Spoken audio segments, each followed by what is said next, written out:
Feliz sábado, hermanos.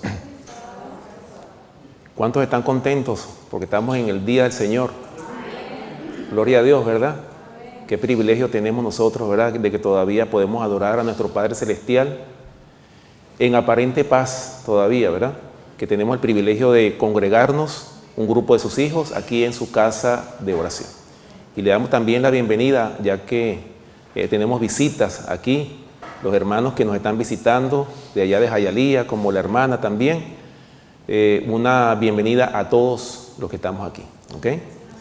Bien, sin más preámbulo, porque sé que este tema es un tema un poco extenso, yo les agradezco un poco de paciencia, pero es un tema, yo considero que nosotros como adventistas del séptimo día necesitamos conocer las profecías, conocer las razones o las columnas fundamentales de nuestra fe. Y como lo leyó el hermano Osvaldo, ¿verdad? En la lectura bíblica, Daniel capítulo 9, ¿verdad? Versículos del 24 al 27, ¿verdad? Está la profecía de las 70 semanas.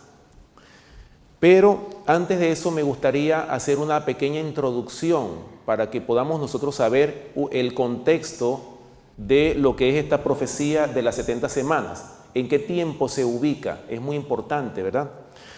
Así que, primero que nada, hermanos, nosotros quizás estamos o conocemos poco a nuestro Padre Celestial, la manera como el Señor trabaja, ¿ok?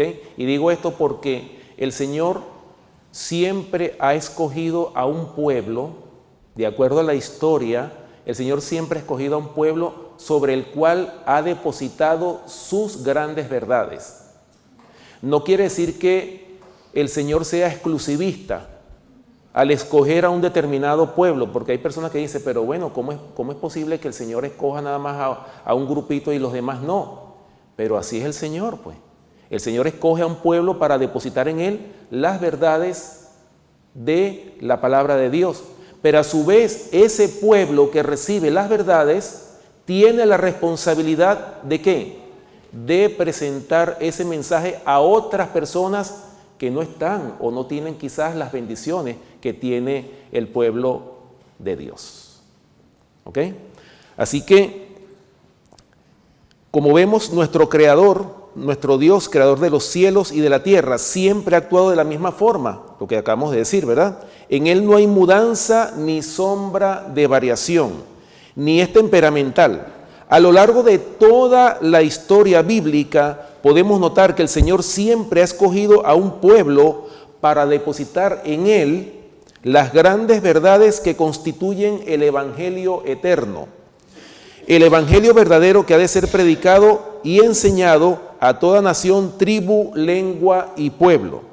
No debemos pensar, hermanos, como se los dije, que Dios es exclusivista, como se los dije, siempre va a escoger a un pueblo en el cual deposita estas grandes verdades, ¿para qué? Para que a su vez las comunique a otros. Ahora, la historia, tristemente, ¿verdad?, nos habla de las innumerables apostasías que ha tenido el pueblo de Dios. O sea, Dios le ha dado bendiciones al pueblo, a su pueblo, ¿y qué ha pasado con el pueblo de Dios? No las ha apreciado como debe ser, ¿verdad? Lamentablemente. No ha aprovechado esa bendición para ser la luz del mundo. Por eso es que el Señor ha tenido, o sea, y por eso es que la Biblia llama la extraña operación de Dios, el castigo. Hay personas que piensan que Dios no castiga a su pueblo. Y fíjense ustedes, hermanos, cuando nosotros vemos el pueblo de Dios en el Antiguo Testamento, ¿cómo fue conformado el pueblo de Dios? 12 tribus, ¿sí o no? 12 tribus, las 12 tribus ¿de quién? De Israel, ¿ok? Vemos nosotros a lo largo de la historia cómo esas tribus, la mayoría apostataron de la verdad, quedaron nada más la tribu de Judá y la tribu de Benjamín.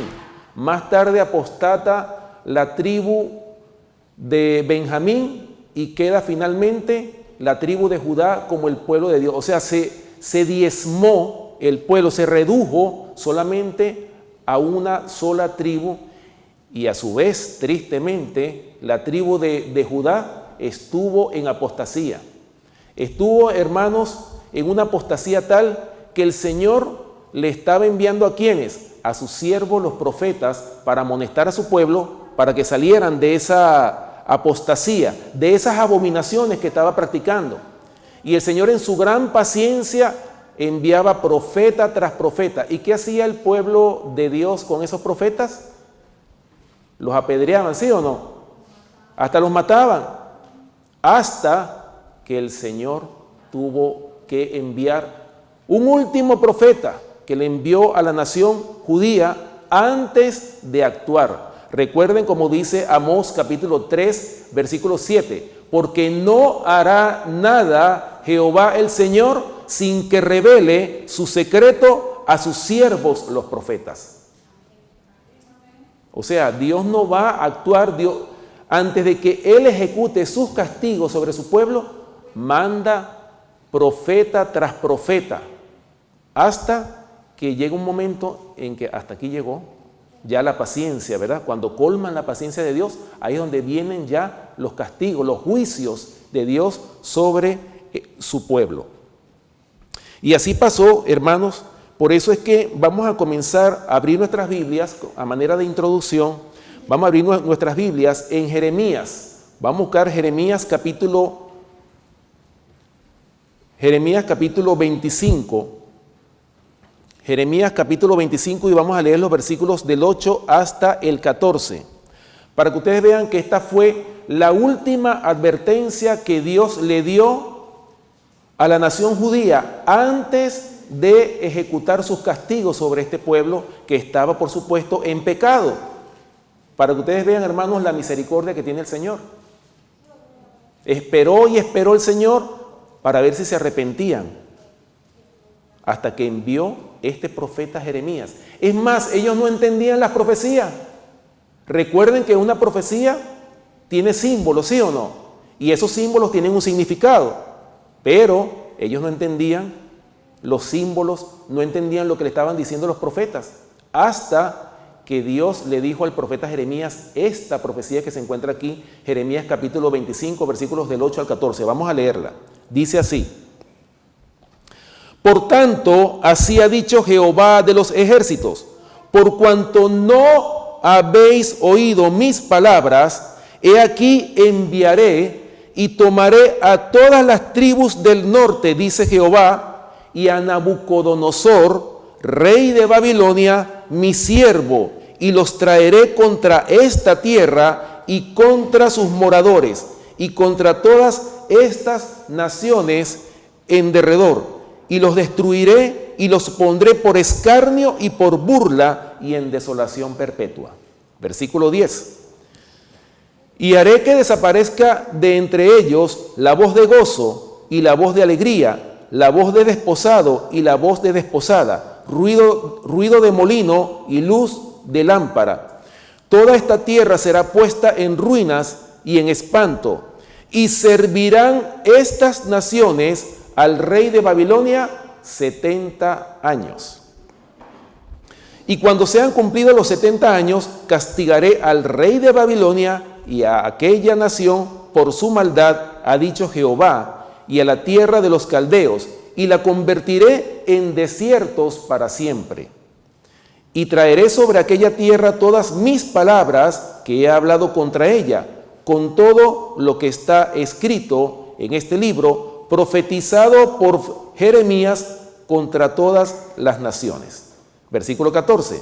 Porque también ellas serán sojuzgadas por muchas naciones y grandes reyes, y yo les pagaré conforme a sus hechos y conforme a la obra de sus manos. ¿Lo ven? Esto es una profecía que estaba bien explicada. No vemos aquí prácticamente símbolos. El Señor le habló de forma literal al pueblo para ver si ellos despertaban, si ellos salían de esa apostasía en la cual estaban, si salían de esas abominaciones que estaba practicando el pueblo. Pero sin embargo, hermanos, ni siquiera eso hizo efecto en ese pueblo contradictor, duro de cerviz e incircunciso de corazón. Por eso es, hermanos, que después de este versículo, después de esto, entonces viene, como el pueblo no se sometió a lo que Dios le estaba pidiendo, ¿verdad? Que obedecieran, que se apartaran de lo malo e hiciesen lo recto. ¿Qué pasó? El Señor finalmente ejecuta sus juicios. Y miren que les advirtió, van a servir estas naciones al rey de Babilonia, ¿cuántos años? De acuerdo a esta profecía, 70 años.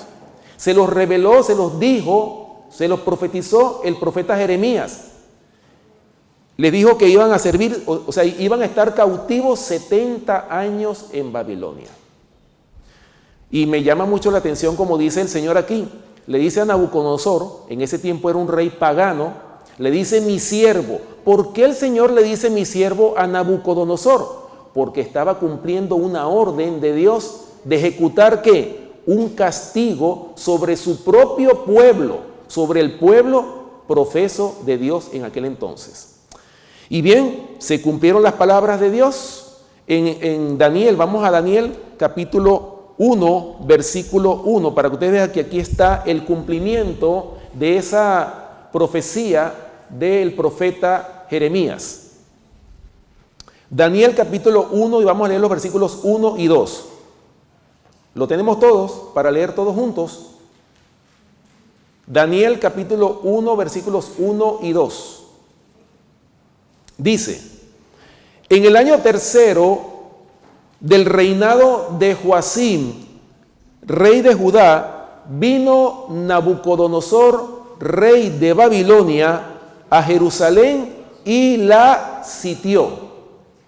Y el Señor entregó en sus manos a Joacim, rey de Judá, y parte de los utensilios de la casa de Dios, y los trajo a tierra de Sinar, a la casa de su Dios, y colocó los utensilios en la casa del tesoro de su Dios. ¿Lo ven? Como les acabo de leer, hermanos, vemos aquí claramente cómo se cumple ya la ejecución de ese castigo que el profeta Jeremías había profetizado. Ya el pueblo, ¿verdad? Después que el ejército del rey Nabucodonosor sitió la ciudad de Jerusalén, pasaron varios años, ¿verdad?, en ese sitio, y luego él ejecutó el castigo, ¿verdad?, la matanza, porque murieron muchísimos judíos en esa tierra de Jerusalén. Y los que sobrevivieron en esa guerra fueron llevados cautivos ¿a dónde? A Babilonia. Y entre esos cautivos estaba el profeta Daniel. Era un jovencito, me imagino que tendría unos 15 o 17 años cuando fue llevado cautivo a Babilonia. Ahora fíjense bien, hermanos. Dicho esto, me gustaría entonces mostrarles aquí el diagrama en relación al tiempo del cautiverio. Espera un momentico, ya va.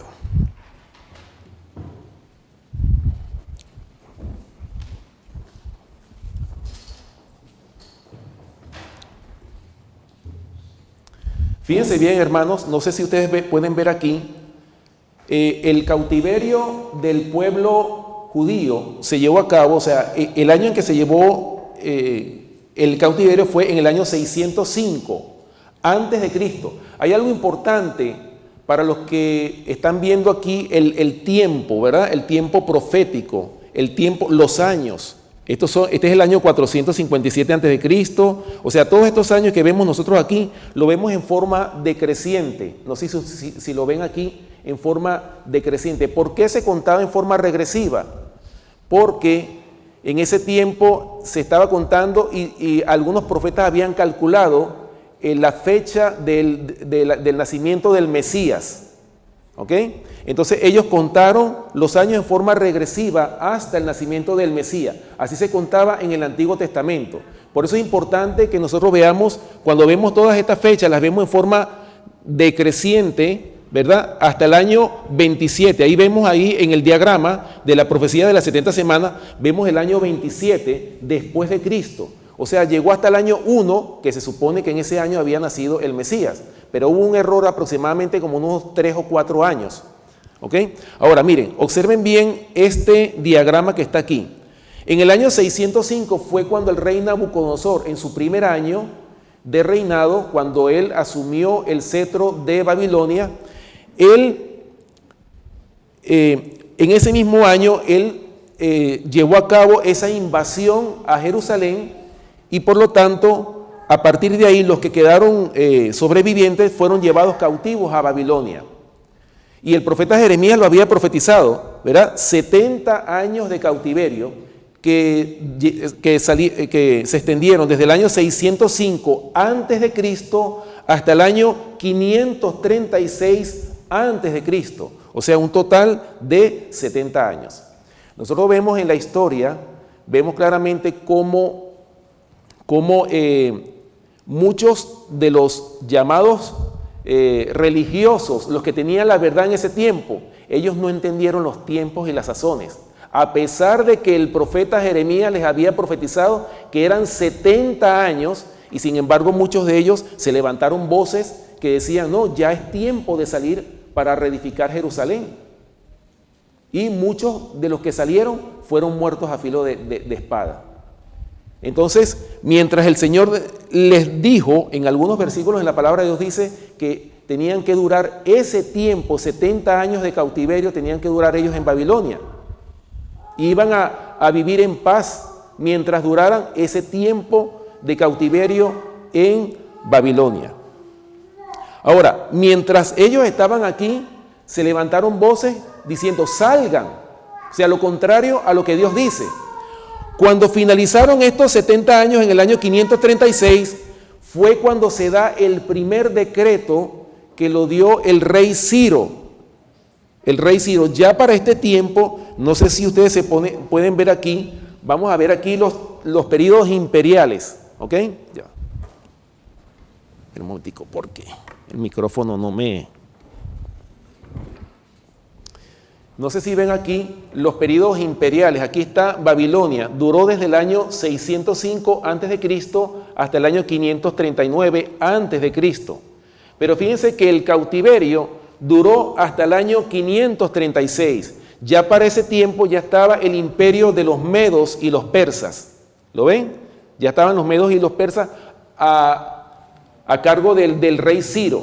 El rey Ciro da el primer decreto de reconstrucción. O sea, se dieron 3 decretos para reconstruir a Jerusalén. En este tiempo tan largo, desde el año 536 hasta el 457, que fueron muchos años, como lo vemos aquí, yo lo puse aquí como un tiempo de transición, hasta que llega el año 457, cuando se da el tercer decreto que lo dio el rey Artajerjes. Primer decreto, el rey Ciro. Segundo decreto, el rey Darío, y el tercer decreto lo da el rey Artajerjes. A partir del 457 hasta el año 34 después de Cristo, este es el periodo de las 70 semanas o 490 años. ¿Lo vemos? Ahora, hay algo muy importante. Hay personas, y lo he visto en el adventismo, a veces he visto que hay hermanos que confunden los 70 años de cautiverio con las 70 semanas. Son dos cosas muy diferentes, por eso es que la puse aquí en este diagrama del tiempo. ¿Estamos de acuerdo? Primero, ellos fueron llevados cautivos, luego pasó un tiempo en que ellos no terminaban de salir de Babilonia, en este caso ya era el tiempo de los medos y los persas, no habían salido de la cautividad y duró todo este tiempo hasta que llegó el año 457, cuando ellos empezaron a edificar la plaza y el muro en tiempos angustiosos, como lo dice la profecía, ¿verdad?, de Daniel. Ahora, fíjense ustedes, vamos a continuar entonces. Dicho esto, o sea, es para explicar este diagrama de el tiempo, que es muy importante para que nos podamos ubicar en el tiempo. Ahora, dicho esto, hermanos, vamos a volver entonces a Daniel capítulo 9. Vamos a buscar en nuestras Biblias Daniel capítulo 9 para leer esta profecía, para primero leerla y después explicarla paso a paso. ¿Ok? Daniel capítulo 9, versículos del 24 al 27. Dice así: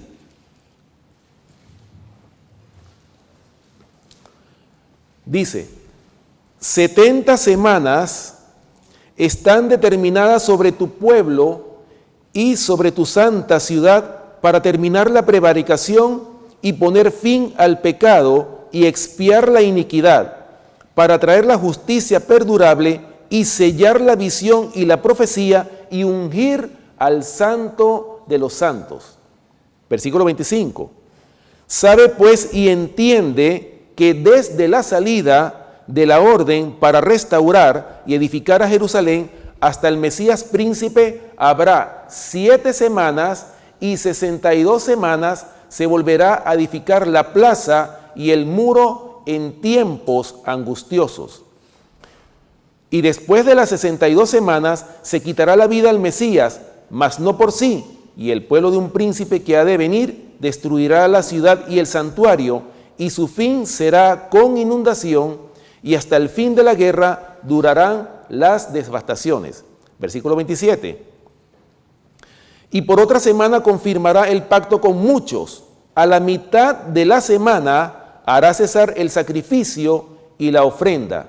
Después, con la muchedumbre de las abominaciones, vendrá el desolador, hasta que venga la consumación y lo que está determinado se derrame sobre el desolador.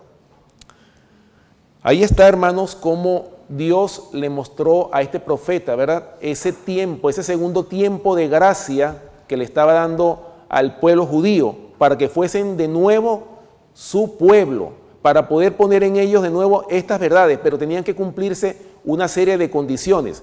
Fíjense ustedes, dice claramente el versículo 24 que en esas 70 semanas, ya vamos a explicar qué son las semanas, ¿verdad? Una semana profética, dice que tenía que suceder varias cosas.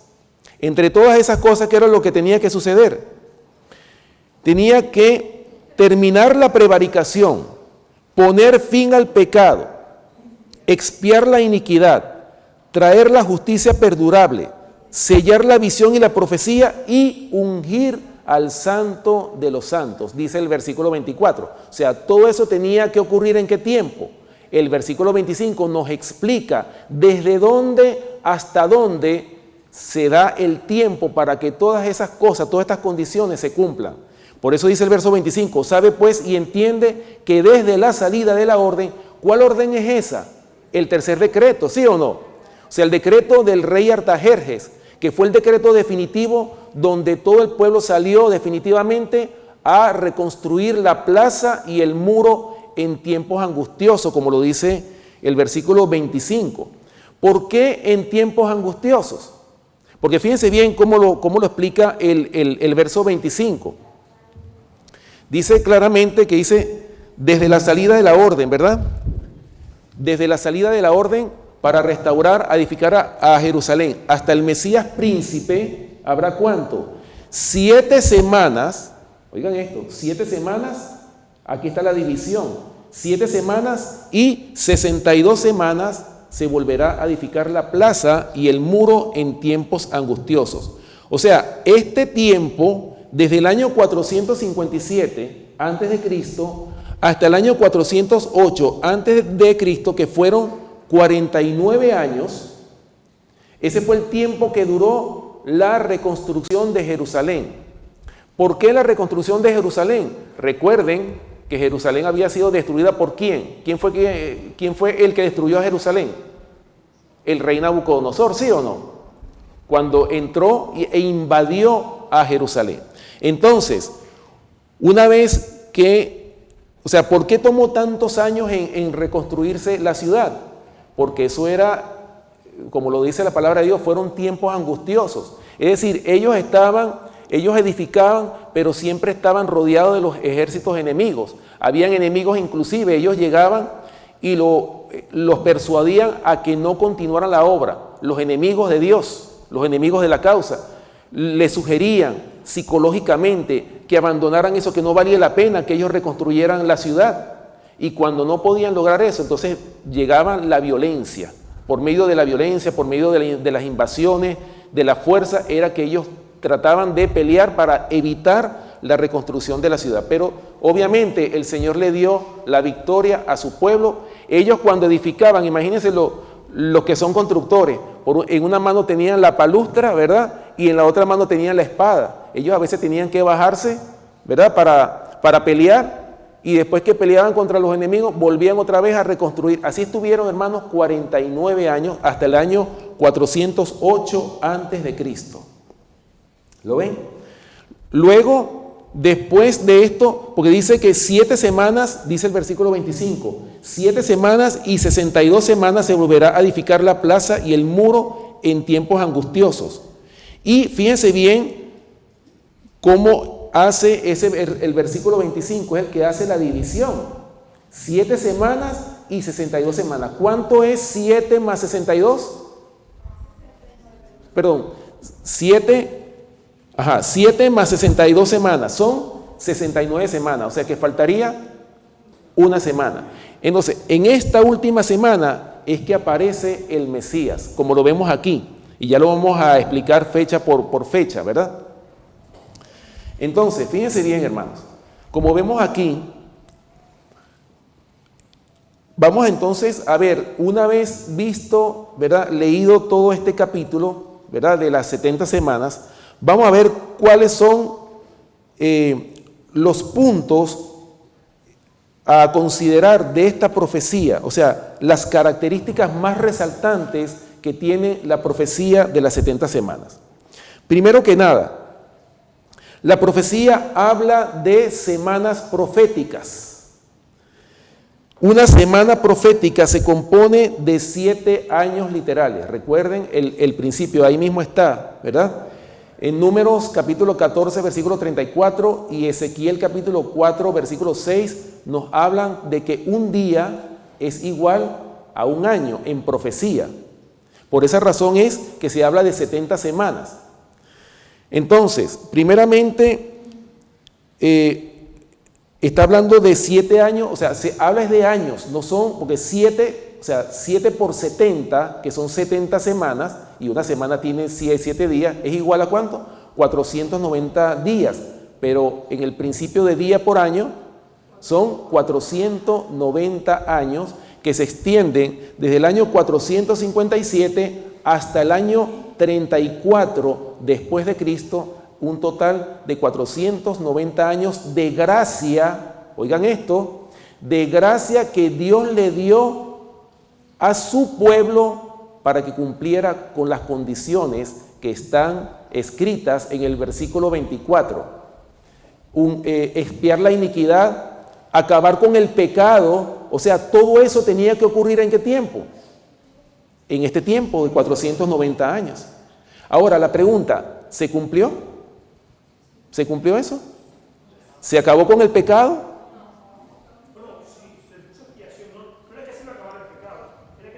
Claro. Ahora, ¿quién produjo la expiación? Cristo Jesús, ¿sí o no? Pero ahora, el pueblo acabó con la expiación, o sea, fue un pueblo que alcanzó la santidad. ¿Qué pasó con el pueblo judío, hermanos? Tristemente, quedó desechado para siempre. Se acabó la gracia. Tuvo un tiempo de gracia limitado, hasta el año 34, con el apedreamiento de Esteban. Ahí se cerró la gracia para la nación judía. Como nación. Ahora, número 2, un día en profecía, como se los dije, equivale a un año literal. Como lo dice Ezequiel capítulo 4, versículo 6, Números capítulo 14, versículo 34. Y hasta en Génesis capítulo 29, versículo 27 también encontramos el principio de día por año. Número 3, las 70 semanas están determinadas. ¿Qué significa la palabra determinada? Significa descontadas, o sea, separadas, pertenecen a otra, forman parte de otra profecía, que es la profecía más larga que tiene la Biblia. ¿Cuál es esa profecía más larga que tiene la Biblia? Vamos a buscarlo. Daniel capítulo 8, versículo 13 y 14.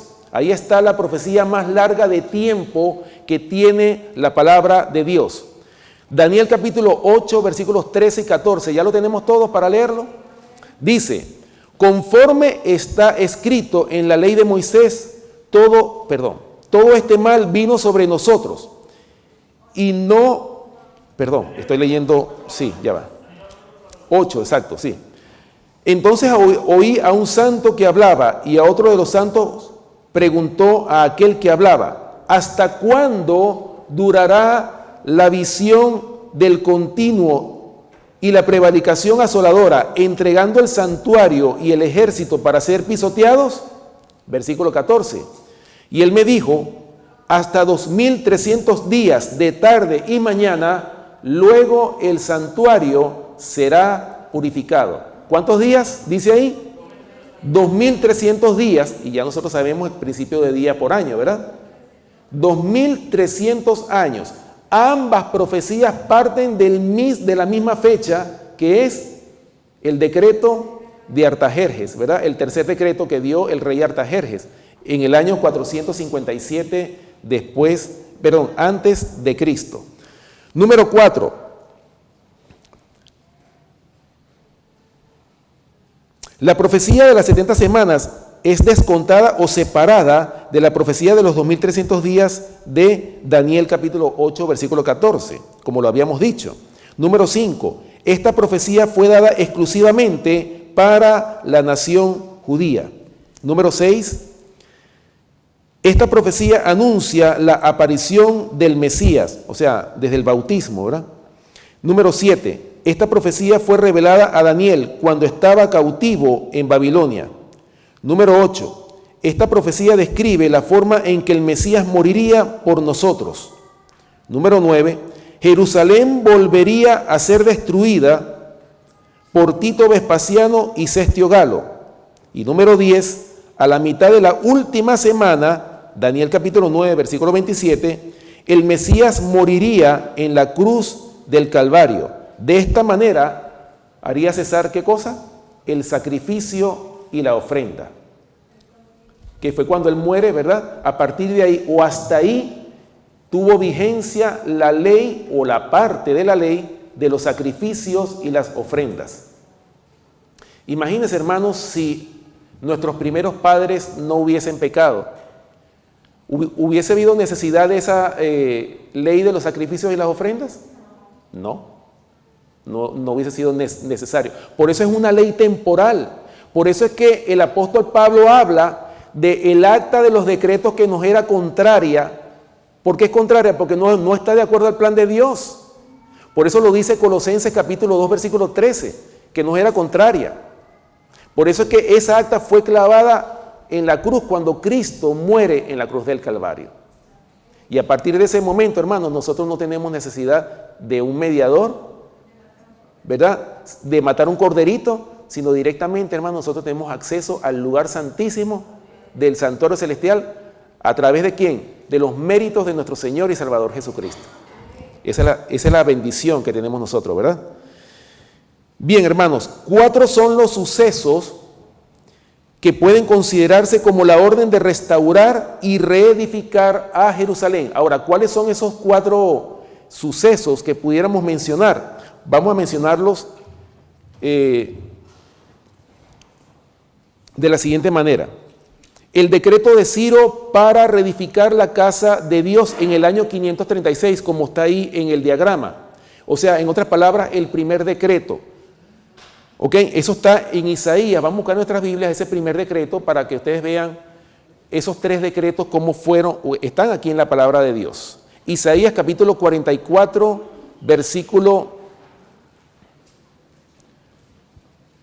Isaías capítulo 44, versículos del 26 hasta el 28. Isaías capítulo 44, versículos del 26 hasta el 28.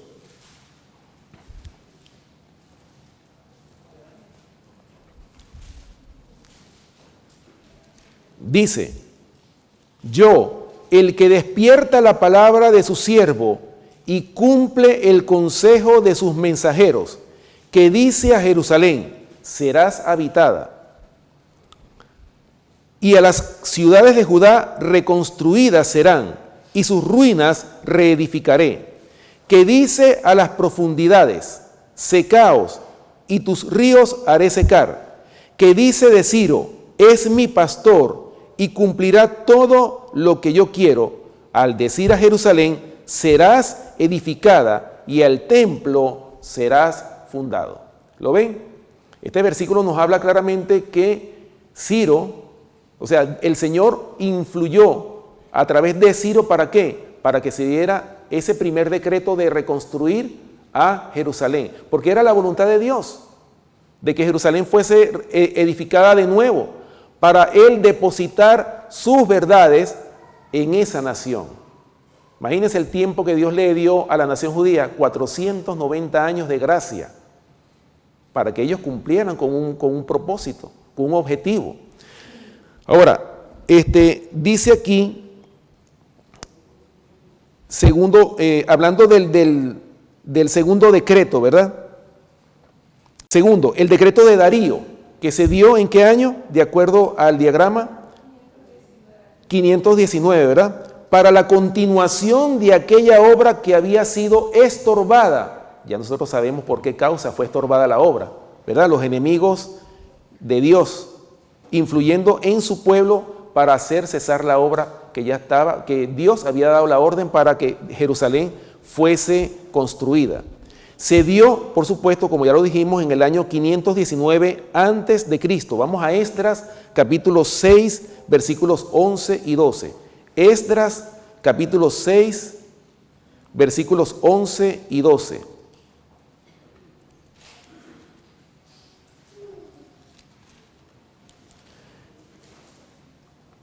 Esdras, capítulo 6, versículos 11 y 12. Dice: también por mí es dada orden que cualquiera que altere este decreto se le arranque un madero de su casa y alzado sea colgado en él, y su casa sea hecha muladar por esto. Versículo 12. Y el Dios que hizo habitar allí su nombre destruya a todo rey y pueblo que pusiere su mano para cambiar o destruir esa casa de Dios, la cual está en Jerusalén. Yo, Darío, he dado el decreto, sea cumplido prontamente. ¿Lo ven? O sea, el rey Darío también dio ese segundo decreto para que Jerusalén fuese reconstruida. Número 3, el decreto que dio el rey Artajerjes a Esdras en el año 457 a.C. Aquí mismo en el libro de Esdras, en el capítulo 7, vamos a leer los versículos del 11 al 13 primero, el decreto de Artajerjes, o parte, ¿no?, en estos versículos para no leerlo todo. Esdras capítulo 7, versículos del 11 al 13 dice: esta es la copia de la carta que dio el rey Artajerjes al sacerdote Esdras, escriba versado en los mandamientos de Jehová y en sus estatutos a Israel. Artajerjes, rey de reyes, a Esdras, sacerdote y escriba, erudito en la ley de Dios del cielo, paz.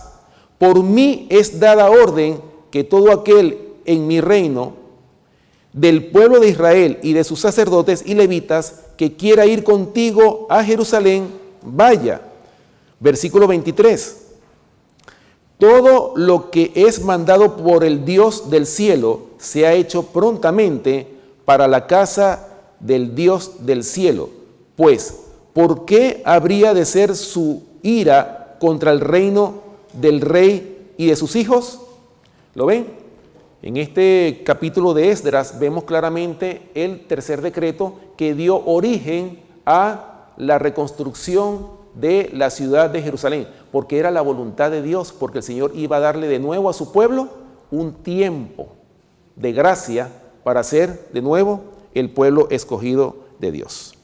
Y número 4, el cumplimiento de esos tres decretos se encuentra ahí mismo en Esdras capítulo 6, versículo 14. Escuchen bien. Y los ancianos de los judíos edificaban y prosperaban conforme a la profecía del profeta Ageo y de Zacarías, hijo de Ido.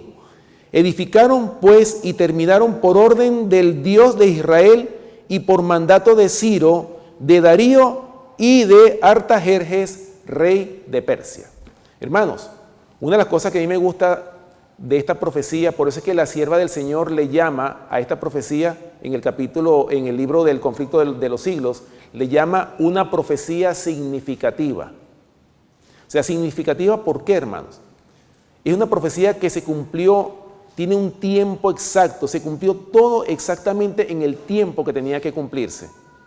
Y podemos ver claramente, hermanos, cómo es esta profecía una profecía de tiempo exacto, a diferencia de las profecías de este tiempo, de los eventos que todavía están por cumplirse.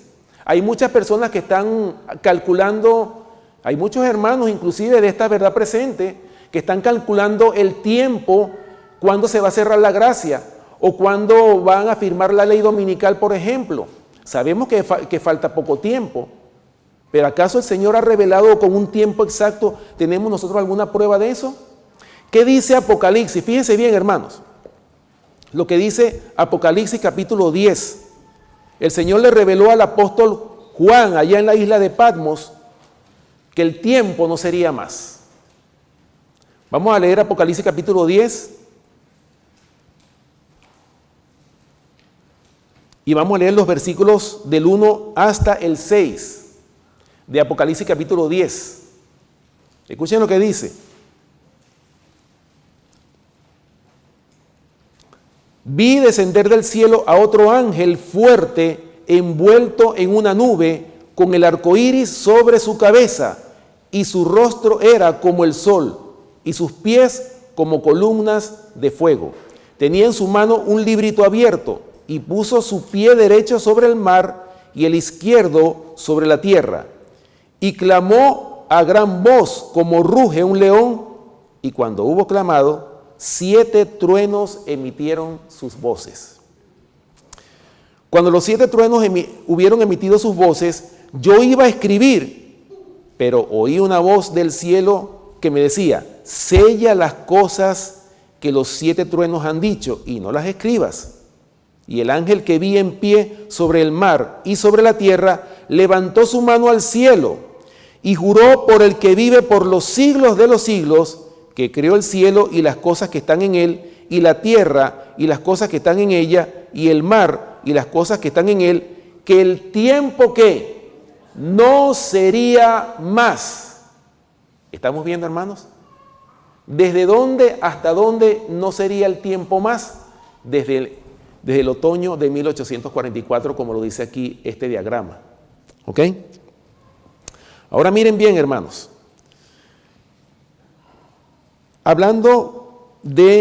Continuando con la profecía, vamos entonces a ver estos puntos que están aquí, ¿verdad? En el diagrama, los puntos que están aquí, vamos entonces a ver cada fecha de las que están aquí. El año 457 antes de Cristo. Ya nosotros dijimos, ¿verdad? En Esdras capítulo 7, versículos del 11 al 13, ahí está el decreto de Artajerjes, rey de Persia, que dio, ¿verdad?, dio orden para que Jerusalén fuese construida. Está aquí con el número 1, ¿verdad? El decreto de Artajerjes. Luego, el número 2 es el tiempo cuando se terminó o se finalizó la reconstrucción de la ciudad de Jerusalén. Aquí tengo en Profetas y Reyes, en la página 475, hablando de la reconstrucción. Escuchen lo que dice aquí el libro de Profetas y Reyes. En la página 475 de este libro.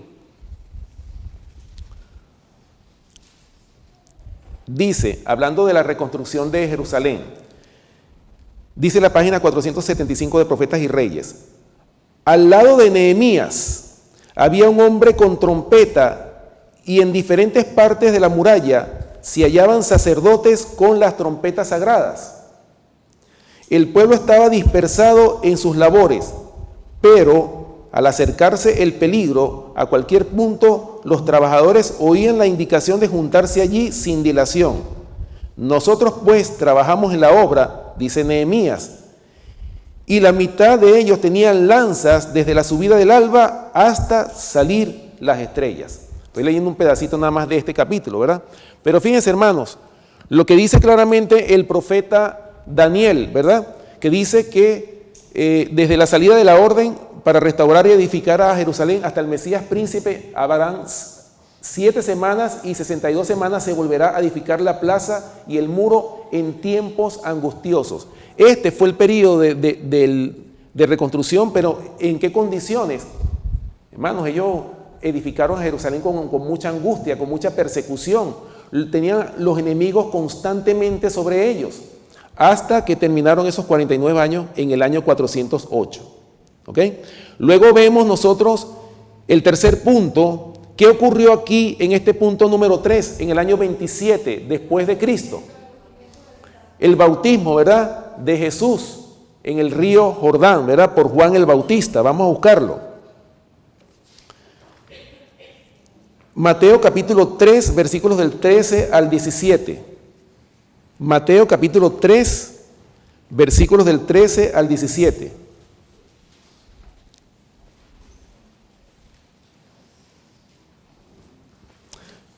Para tener una referencia bíblica, ¿verdad?, una base bíblica en relación a cuándo fue el bautismo de Jesús, ¿verdad? Mateo capítulo 3.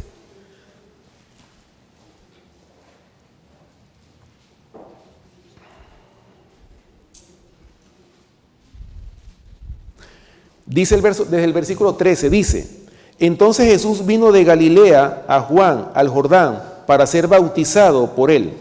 Mas Juan se le oponía diciendo: yo necesito ser bautizado por ti, ¿y tú vienes a mí?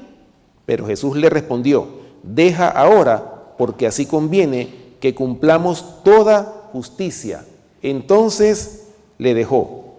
Y Jesús, después que fue bautizado, subió luego del agua, y aquí los cielos le fueron abiertos, y vio al Espíritu de Dios que descendía como paloma y venía sobre él. Versículo 17. Y hubo una gran voz de los cielos que decía: este es mi Hijo amado, en quien tengo complacencia. Interesante, ¿no? Nosotros podemos ver aquí claramente en estos versículos que acabamos de leer aquí en Mateo capítulo 3, ¿verdad? Esta es una prueba, estos versículos son una prueba de que, ¿cuántos son? La deidad, ¿quiénes conforman la deidad? 3. Aquí están los 3. Primero, vemos a Jesús, que fue bautizado, ¿verdad?, el Hijo, en ese momento cuando fue bautizado por Juan el Bautista. ¿Y qué pasó en ese momento cuando fue bautizado? El Espíritu Santo descendió de él en forma de ¿qué? De paloma, ¿verdad que sí? Y después de eso, ¿qué ocurrió? Se oye la voz del Padre diciendo: este es mi Hijo amado, en quien tengo complacencia. Yo creo que esa es la prueba bíblica más grande, que son 3 en vez de 2, como hay personas que dicen que son 2 y niegan la presencia del Espíritu Santo. Hay tanta aberración, hermanos, en relación al mensaje, tantas falsas doctrinas. Por eso es que el Señor le dice a su pueblo: escudriñad las Escrituras, porque a vosotros os parece que en ellas tenéis la vida eterna, y ellas son las que dan testimonio de mí. El número 4, ¿qué vemos ahí? En el año 31, ¿qué ocurrió en la primavera del año 31? El Mesías príncipe es crucificado a la mitad de la última semana de las 70. Lo podemos ver aquí. Esta es la última semana, ¿verdad? A la mitad de esa última semana es crucificado el Mesías. 3 años y medio. Por eso es que aquí son 7 años, ¿verdad? Desde el 27 hasta el 34, pero desde el 27, o sea, desde el otoño del 27 a la primavera del 31 hay 3 años y medio. Y de la primavera del 31 al otoño del año 27 también hay 3 años y medio. Si sumamos 3 años y medio más 3 años y medio, ¿cuánto da? 7 años exactamente. ¿Lo vemos? Entonces, vamos a buscar en nuestras Biblias, ¿verdad? Hablando de la crucifixión, vamos a respaldarlo con un texto bíblico, ¿verdad? Lucas capítulo 23, versículos 45 y 46. Lucas capítulo 23, versículos 45 y 46.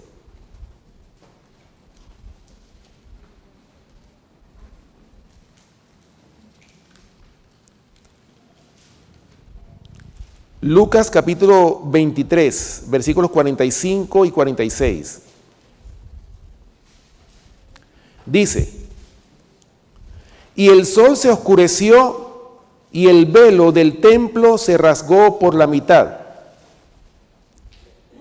Entonces Jesús, clamando a gran voz, dijo: Padre, en tus manos encomiendo mi espíritu. Y habiendo dicho esto, expiró. ¿Lo ven? O sea, aquí, en el año 31, ¿verdad? En la primavera del año 31, fue, como lo dice aquí, ¿verdad? 3 años y medio, que fue lo que duró el ministerio de nuestro Señor Jesucristo, que se extiende desde el año 27, otoño del año 27, hasta la primavera del año 31, 3 años y medio exactos. ¿Ok? Luego, ¿qué pasó en el año 34? ¿Qué pasó en el año 34? Muerte de Esteban. Con eso la nación judía cerró para siempre, ¿verdad? Su tiempo, ¿verdad? Como pueblo de Dios. Hechos capítulo 7, vamos a leer los versículos del 54 al 60, cuando Esteban estaba siendo apedreado, ¿verdad? Hechos capítulo 7, versículos del 54 al 60.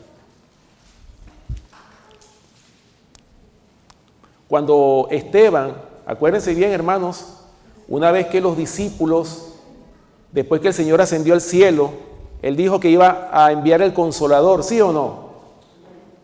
Y después que ellos recibieron el Espíritu Santo, ¿qué pasó? Grande fue, ¿verdad?, esa obra que hicieron los apóstoles, ungidos con el Espíritu Santo. Y entre esos estaba Esteban, el primer mártir cristiano. Y Esteban, ungido con el Espíritu Santo con gran poder, hermanos, tremendo discurso le dio a los escribas y fariseos, a los líderes de las sinagogas judías. Y escuchen lo que dice aquí Hechos capítulo 7, versículos del 54 al 60. Dice: oyendo estas palabras, se enfurecían en sus corazones y crujían los dientes contra él. Pero Esteban, lleno del Espíritu Santo, puestos los ojos en el cielo, vio la gloria de Dios y a Jesús que estaba a la diestra de Dios. Y dijo: he aquí veo los cielos abiertos y al Hijo del Hombre que está a la diestra de Dios. Entonces ellos, dando grandes voces, se taparon los oídos y arremetieron a una contra él. Y echándole fuera de la ciudad, le apedrearon. Y los testigos pusieron sus ropas a los pies de un joven que se llamaba Saulo. Y apedreaban a Esteban mientras él invocaba y decía: Señor Jesús, recibe mi espíritu. Versículo 60.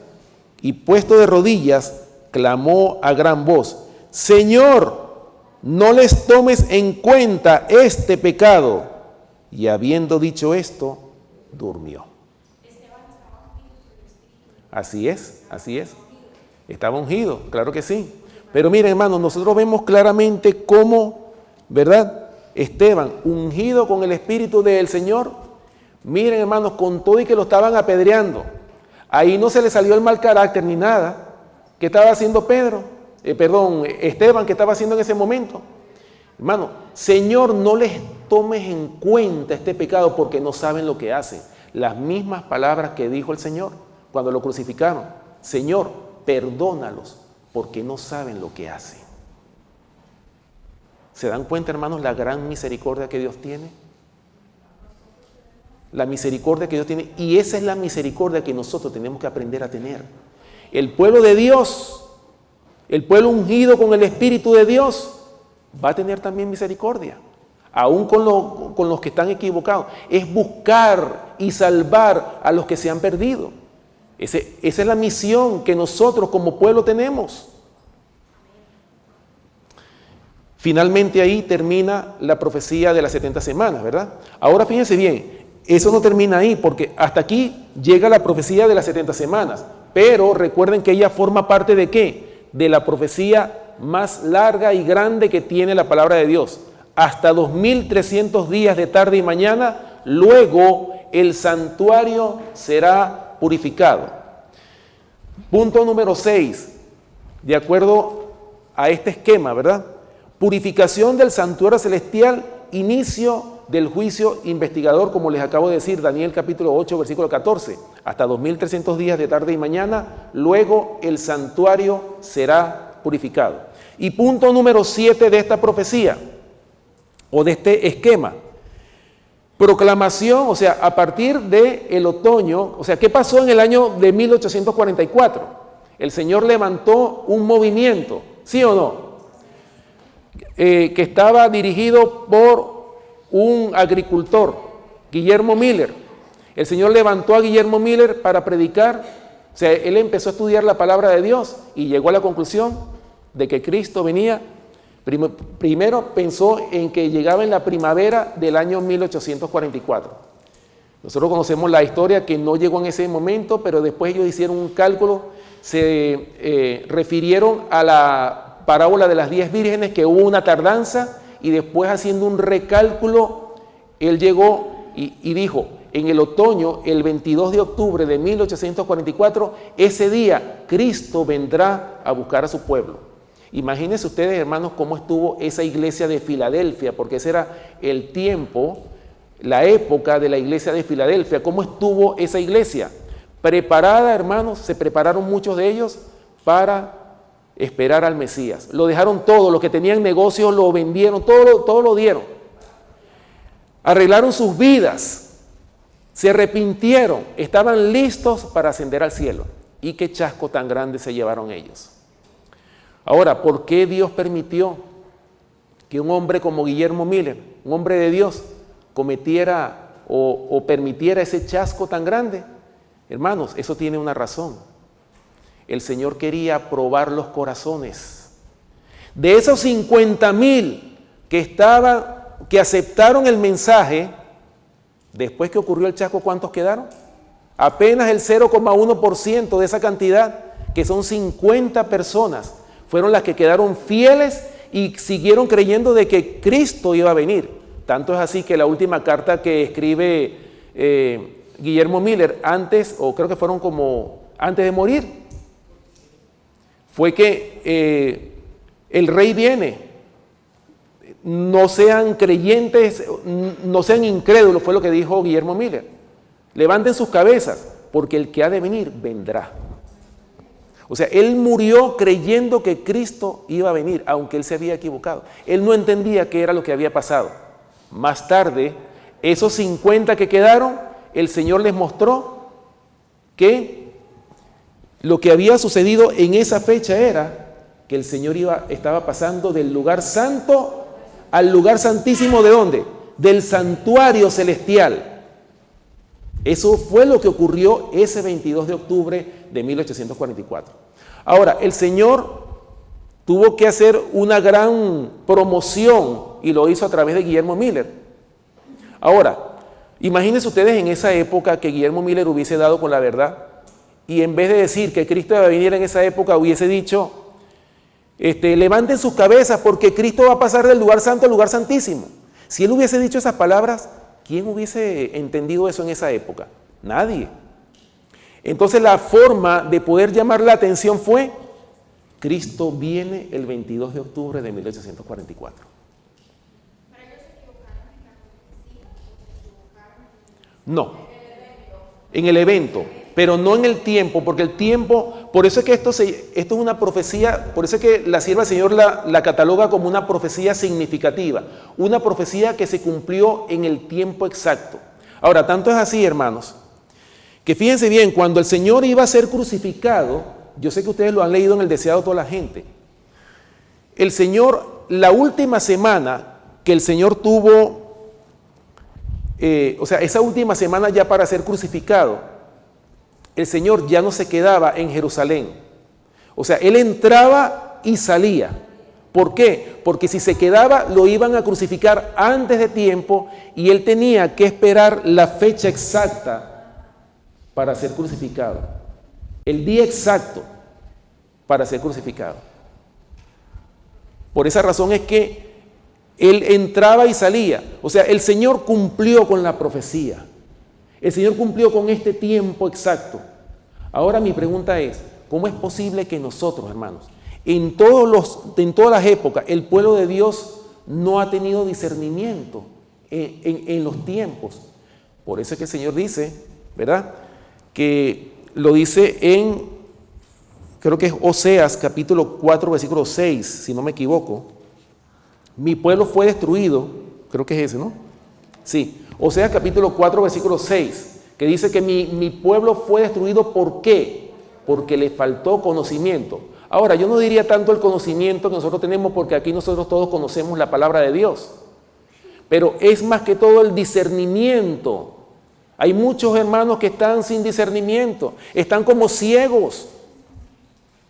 ¿Por qué? Hermanos, porque no se aplica el principio bíblico, que es escudriñad las Escrituras, porque a vosotros os parece que en ellas tenéis la vida eterna y ellas son las que dan testimonio de mí. ¿Se dan cuenta la importancia que tiene que nosotros, antes de estudiar la palabra de Dios, qué es lo que tenemos que hacer? Hermanos, estudiarla con oración. Si tenemos falta de sabiduría, ¿qué tenemos que hacer? Pedirle al Señor, el cual dará abundantemente. Pero nosotros tenemos que hacer nuestra parte para que el Señor haga la otra, para que Él nos pueda dar discernimiento, para que podamos entender. Hay mucha luz que el Señor nos ha dado a nosotros, pero ¿qué pasa con el pueblo, especialmente el pueblo que profesa la verdad presente? ¿Qué ha pasado? Hay mucha confusión todavía. Y esta mañana hablábamos en uno de los versículos, ¿verdad?, que es un mismo espíritu. El Señor, cuando nos da los dones, los da. Es un mismo espíritu y ese espíritu no se contradice. Por esa razón, hermanos, nosotros tenemos que estar en una misma fe, en un mismo mensaje. No puede haber contradicción entre nosotros, pero tristemente dentro de la iglesia hay contradicción. ¿Por qué? Hermanos, porque nosotros no la malinterpretamos o la queremos interpretar a nuestra manera. A veces tenemos ideas preconcebidas que vienen de hace muchos años y se nos hace difícil abandonar ese error que hemos albergado por tantos años. Por esa razón, hermanos, tenemos que pedirle al Señor sabiduría, discernimiento en su palabra, para que nosotros podamos dar con los tiempos y las sazones que el Padre puso en su sola potestad. Y fíjense, los discípulos cuando le preguntaron al Señor, todavía ellos estaban, después que vieron tantas evidencias que Cristo era el Hijo de Dios, antes de irse al cielo, ¿cuáles fueron las palabras o qué fue lo que le preguntaron? Señor, ¿restaurarás el reino a Israel en este tiempo? ¿Y qué le contestó el Señor? No os toca a vosotros saber los tiempos y las sazones que el Padre puso en su sola potestad. Pero recibiréis poder cuando haya venido sobre vosotros el Espíritu Santo y me seréis testigos en Jerusalén, en toda Judea, en Samaria y hasta lo último de la tierra. O sea, ¿qué era lo más importante para los discípulos? Que el reino fuese establecido, que ellos fuesen una nación libre en ese momento. No. Ellos iban a recibir el Espíritu Santo. Es lo que nosotros necesitamos como pueblo. Pero, hermanos, hay una condición. Para recibir el Espíritu Santo, lo dice Hechos capítulo 5, versículo 32. Y estas cosas, dice el Señor, el Espíritu Santo lo da Dios ¿a quiénes? A los que le desobedecen. Solamente a los que le obedecen. Por esa razón es que nosotros como pueblo tenemos que prepararnos ¿para qué? Para recibir esa lluvia tardía, ese evento que está próximo a venir, para que nosotros podamos ser parte de esa lluvia tardía. Pero si nosotros no nos preparamos, ¿qué va a pasar? Otros van a tomar el lugar de nosotros. Recuerden que hay un versículo en la palabra de Dios que dice: os avergonzaré con un pueblo que no es pueblo. ¿Qué quiso decir el Señor con esas palabras? O sea, un pueblo que no es el pueblo de Dios, que no tiene estas verdades, que no tuvo ese tiempo de gracia como lo tuvo la nación judía. Hermanos, ¿saben lo que es? Y eso pasó con la nación judía. Después del año 34, cuando los discípulos recibieron el Espíritu Santo, apareció el apóstol Pablo en escena. Y el apóstol Pablo fue el instrumento que Dios usó para llevar el evangelio, sacar el evangelio que estaba encerrado entre los judíos para llevarlo ¿a dónde? A los gentiles. ¿Lo ven? O sea, Él lo sacó y de la misma manera va a ser en estos tiempos. Es decir, Dios no tiene un pueblo predilecto por más que desobedezca sus órdenes. El Señor, hermanos, si nosotros desobedecemos, si continuamos en desobediencia, ¿qué va a pasar? El Señor nos va a desechar a nosotros. Teniendo todas estas verdades que tenemos nosotros aquí, nos va a desechar y ¿qué va a pasar? El Señor va a utilizar a otros que no son pueblo, que no tienen estas bendiciones que hemos tenido nosotros, pero tienen un corazón dispuesto a obedecer. ¿Qué dice o en qué se resume todo discurso? El fin de todo discurso oído es este: teme a Dios y guarda sus mandamientos. ¿Por qué? Porque eso es el todo del hombre. Que el Señor les bendiga, hermanos. Los que puedan, vamos entonces a terminar con unas palabras de oración.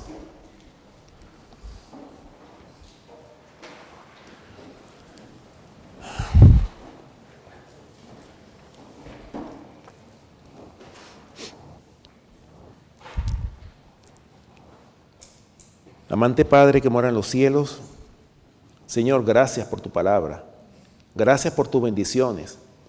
Hemos sido un pueblo duro de cerviz e incircunciso de corazón. Ayúdanos, Señor, y perdónanos. Y ten misericordia de nosotros, como pueblo que tú has tenido para dar al mundo estas grandes verdades.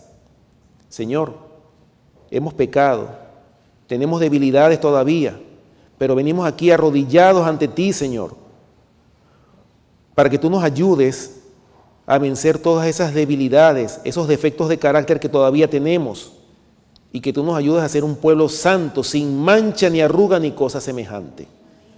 Señor, te pedimos una bendición por cada uno de nuestros familiares aquí representados, por nuestras familias que todavía no son convertidas, que tú puedas tocar sus corazones. Ayúdanos a nosotros a darles un buen ejemplo para que ellos vean en nosotros la imagen de Cristo, para que ellos se puedan convertir y puedan aceptar este evangelio eterno que es dado a toda nación, tribu, lengua y pueblo. En esta hora te pedimos, Señor, que tú bendigas los alimentos que se han de compartir y permite que este sea un sábado lleno de bendiciones, Señor. Que tú nos puedas continuar bendiciendo y que todas las actividades que tenemos previstas en este día se puedan cumplir conforme a tu voluntad y que podamos ser grandemente bendecidos. Gracias, Padre Celestial, por tu preciosa palabra. Ayúdanos, Señor, a ser un pueblo peculiar, un pueblo que pueda levantar en alto estas grandes verdades que tú nos has dado a cada uno de nosotros. Bendice este ministerio, Señor, y ayúdanos en los planes que tenemos de hacer esta obra misionera, para que muchos puedan recibir estas bendiciones que tú nos has dado a cada uno de nosotros. Gracias, Señor, por tu palabra. Gracias por tus bendiciones, porque te lo pedimos, te lo rogamos, en el nombre y por los méritos de nuestro amante Salvador, Cristo Jesús. Amén.